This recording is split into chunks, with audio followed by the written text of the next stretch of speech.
एगो फकरा अहाँके इहो कहैके कहब अछि अपना सबके, जेना कोनो पाबनि अनदिना तऽ मानि लिअ जे बनबै छथिन हुनका भात रोटी मानि लिअ खाना पीना तऽ बनबिते छथिन। तऽ पाबनि तिहार कोनो रहै तऽ ओ साउसके पुछलखिन पुतोहु जे सासू माँ मतलब ई जे आइ पाबनि तिहार छै तऽ की बनेबै? तऽ साउस कहलखिन जे सासू अथी पुतोहु कहलखिन सासू आइ पाबनि तिहार। तऽ साउस ओकर उत्तर देलखिन जे पुतहु उएह सरबा उएह ढकना उएह व्यवहार। एकर मतलब ई भेल जे सब दिन बनबै छलहुँ सएह बनायब, आओर की बनायब?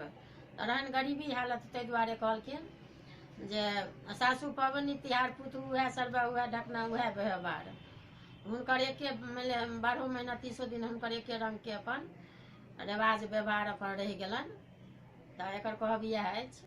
एगो दोसर इहो अछि कहैके फकरा, जेना कहबीमे छै जे भरल पूरल दाइ तऽ घुर घुर ताकू भाय। हम अहाँ अगर सुखी सम्पन्न छी तऽ हमरा अहाँ लग मानि लिअ बहुत लोक अहाँके आयब जायब अपन करै छथिन, तऽ बुझै छथिन जे हिनका लग जाइ छियनि तऽ ई किछु मङ्गता नहि। तऽ ओहि दुआरे कहबी छै जे गरीब छथिन हुनका लग जायब तऽ किछु माँगि लेता, किछु माँगि उएह पाइ रुपैआ पैसा उधार। तऽ एकर कहबी इएह अछि जे भरल पूरल दाइ तऽ घुर घुर ताकू भाय।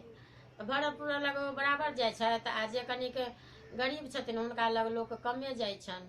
तऽ एकर कहावत अहाँके इएह अछि फकरा।